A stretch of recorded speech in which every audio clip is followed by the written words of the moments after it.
The future is real time. Here we go. So let's talk about who's actually presenting. So me, I am the Global Commercial Director for Amnet. So I'm proudly hosting this event, or part of the business that's hosting this event. So really very proud. But I've also got Martin McCulley with me that's going to be in part doing this, or mostly doing this presentation, should I say. He's very much an expert in this field. Martin, why don't you tell us about, just briefly who you are, why you're here? Okay, hi everyone, my name is Martin. I am the Creative Director of Styling Murmur. We're a creative consultancy who specialise in using data in real time to help brands and businesses communicate with their clients. Just thanks to David and Neil for inviting me today. Really, what I'm talking about is not so much my time as Styling Murmur, but my previous role, which was as Global Design Director for LivePoster, which are a agency and brand owned by Dentsu, and they're specialists in dynamic digital out-of-home media. So over the past 8 to 10 years, I've worked on over 500 campaigns for most of the biggest brands in the world, every single one of them using some form of real-time, be that content, social, data feeds, to create and manage and populate on the fly out-of-home adverts. Thanks, Mark. So that makes me, the fact you worked over on 500 campaigns makes me feel slightly more comfortable that you're my ally on this, I have to say. Let's get into it. So the future is real time. Martin, you're in control. Why don't you flip to the next? Can we go to the next slide? Yeah. So guys, what we're going to do today is break this down very, very simply. We're going to talk about what our ideas of what real time is, the power of real time. We're going to give you a short insight into a case study, and then we're also going to talk about, well, really what we think about the future is for agencies. And given that it's not just agencies on this call, there's brand owners here as well, or people representing brands. It's what the future is for brands. So hopefully you'll get this in a nutshell, and this will lead nicely onto the panel discussion. So what is real time? Martin, let's go to the next slide. So effectively, in short, it's using first and third party data, social media and content. So first party is your data. As a brand owner, that's your data. It's what you own. It's a powerful source, a very powerful source to create effective and relevant content. I think you're going to hear the word relevance quite a lot in what we're depicting here. Third party is more about what you buy, is what you buy in. It's a little bit more generic. One could question that it's not as powerful as what you own, or as first-party data. But Martin, why don't you elaborate on this a little bit? Yeah, so the big difference, or what I've seen in my kind of previous experience, is where brands and agencies have worked really well in the past is using third-party data. So that's data from external sources, that's from credit card companies, from the big social media platforms, and using some social content. Where the real growth is in the past few years is agencies and brands' internal data. So it's the data they have from their sales data, their customer data, their feedback they get through their Twitter feeds and through their Facebook pages. And that's the real exciting part about this real-time data, is taking advantage of the brand's own internal data and using the external data that everybody else can get. The internal data is great because it really lets you personalize it down to your consumer, whereas the larger data sources you can buy, that's generic and it's anonymized. It's the combination of both of them where the thing really comes into it. So I think the next part really comes into it, where we're talking about what the power of real time is. So the power of real time actually turns traditional thinking on its head. So it lets us tell the right story at the right time, not the same story all of the time. So kind of what I mean by this is, it's not necessarily a story. Story could be product, could be service, could be offer. But in traditional advertising and marketing, you tend to tell one message, you do your reach and frequency, and you tell it to everybody. So your message has to be general enough to hit all of the bases all of the time. Whereas you had to do that because there wasn't really any other way you could do that. You couldn't really personalize at scale content. Whereas in the past few years, past kind of 10 years coming on really in the last 5 years, that is something which we can do now. You can send different messages on different billboards, on different banner ads, on different digital adverts, based upon location, based upon time, based upon social feeds, on social listening. So something happens and you can change it on the fly. and it's all about relevancy. So the more relevant you can make your message, the more likely it is that people will listen to it, and the more likely they're going to listen to it, the more they're going to remember it. And if they're going to remember it, the chances are they're going to buy something more than they would do previously. And luckily, there's some research out there. There's quite a lot of research out there, but the one we can talk about in a public forum actually shows the results are actually very, very powerful. I was about to jump into that one because knowing you as long as I have, and actually the number of campaigns that you've worked on, you say over time, I'm going to, as a betting man, I'm going to say you've got some stats here.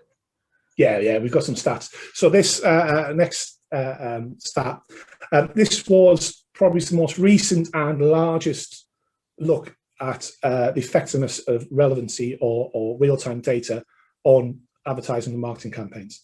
This was completed last year. It was a 6-month project, and it was very kindly sent to us by Portascope. And it was a combination of JCDecaux, Clear Channel, and Portascope, and they used the insights agency called NeuroInsight.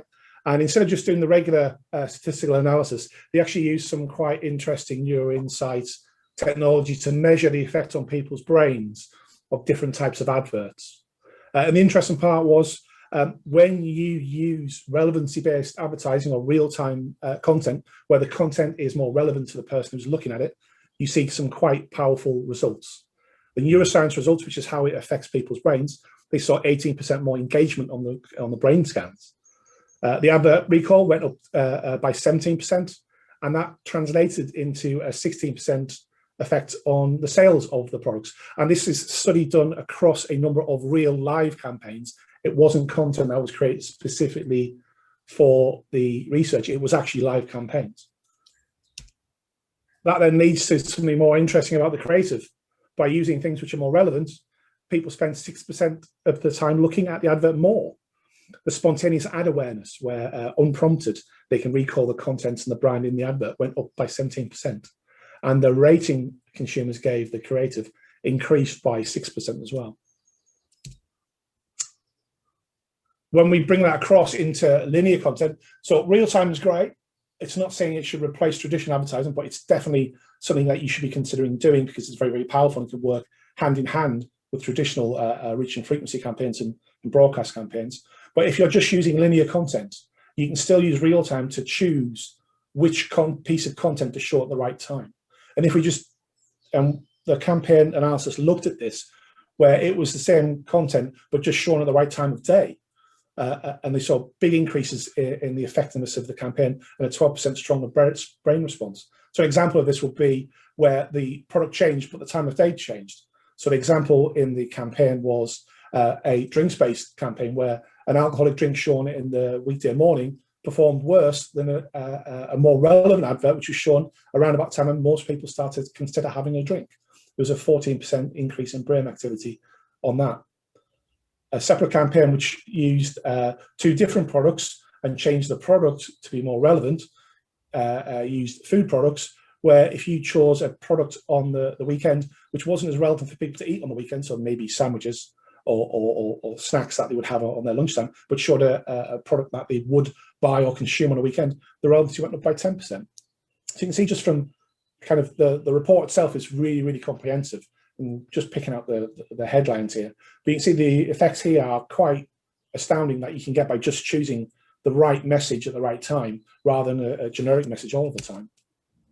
I've always been fascinated with this because I always think it's so fast paced. But, you know, I think there's so much we can't talk about given the forum we're in. You know, you're shackled with some of the stats that we have and some of the case studies. But Martin, I know you've pulled this one together around Costa. And I think it'd be useful actually to contextualize everything that you said now and actually put this into a real time, a real situation that we can relate to. Can you talk about this Costa piece a little bit? Yeah, so Costa Coffee, this was a campaign which was Costa Coffee. It was run by an agency called Store Boost. And we worked on it to help with the consultancy and some of the production.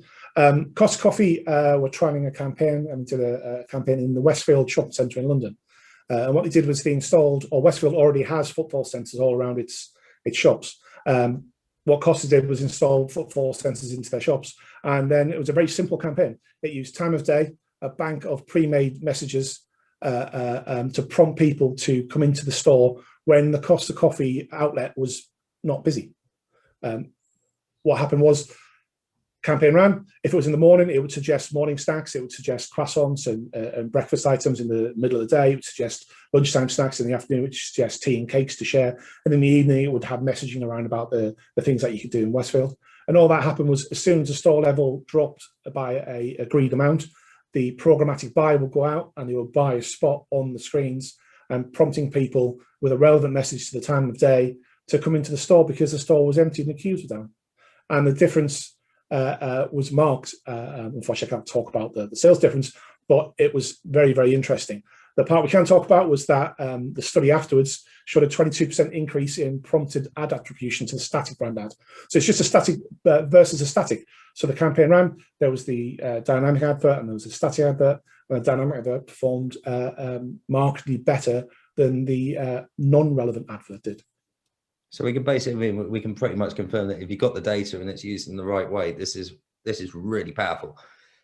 And we've got quite an eclectic mix in terms of individuals who are on this call today. So I'm going to put you on the spot a little bit. What do you think then the future is let's start with the agencies. What do you think the future of real time for agencies is, Mark? I think some of the key things for agencies to look at are real time allows better targeting. So instead of having to target through day parts, you can target down to the hour or down to the minute or based upon location. It allows, or it gives you longer view times and more engagement in the content that you're putting out there. So you all know, if you're looking at a YouTube trailer, the vast majority of people click through in 1 to 2 seconds.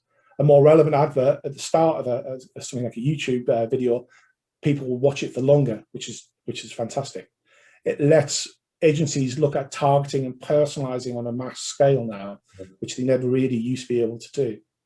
And it gives campaigns, creating campaigns that offer more engagement in their creative, which ultimately for agencies, real time will just drive better ROI for their clients. Okay, and because we've got brand owners on the call, and I don't want to be seen too biased towards the agency, what does this mean for brands and what's the future for the brands? So the big one for brands, I can say, is harnessing their own customer and business data. So the available data sources out there number the thousands, but the most powerful ones are the ones that the brands own themselves. So too often in the campaigns I've worked on in the past, brands have this amazing store of data, but it's not available to the Marcom and the advertising agencies. This data is locked away in internal processes. The best brands are bringing this data to the forefront to let the agencies and their marketing teams use their own personalized data. This lets them do interesting things like faster response to real-time conditions. So a competitor comes out with a product, something's trending on Twitter, something's trending on the high street, or fashion items all over the news.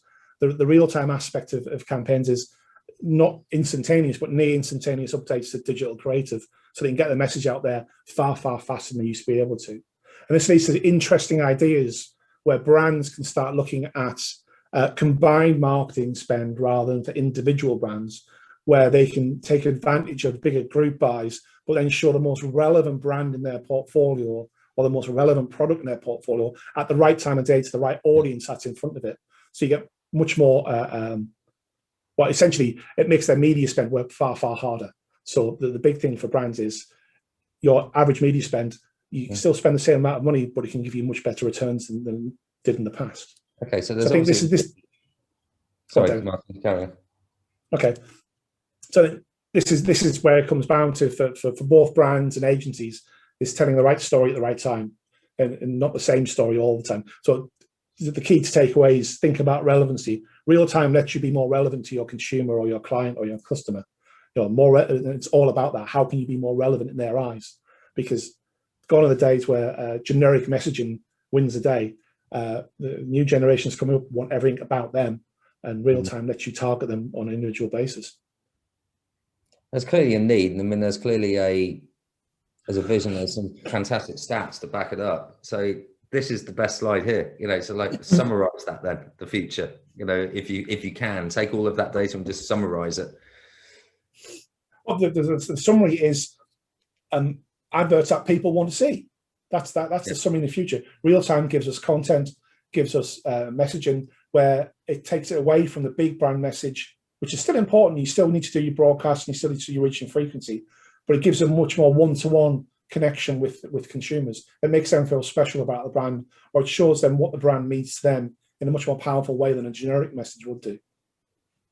Yeah, we're so busy in life, all of us, you know, in terms of whatever you do, you know, whether you work in this industry, whether you're working in a different industry, we're all so busy in life, you know. So like, I guess also, what's the lasting question, really, Martin, at the end of all of it? Exactly. Well, the lasting question is, why aren't you using real time? The stats show the increases, you just should be using it. The data's out there, the platforms are available to use, and the expertise is out there. The big question is, why aren't you using real time in your data? I mean, your businesses are real time. Why isn't your advertising? Yeah, no, good point. I'm sure that's going to put some different thoughts into different people's heads, definitely, and I'm sure some challenging thoughts. I'm sure some difference of opinions. I mean, that really is our little intro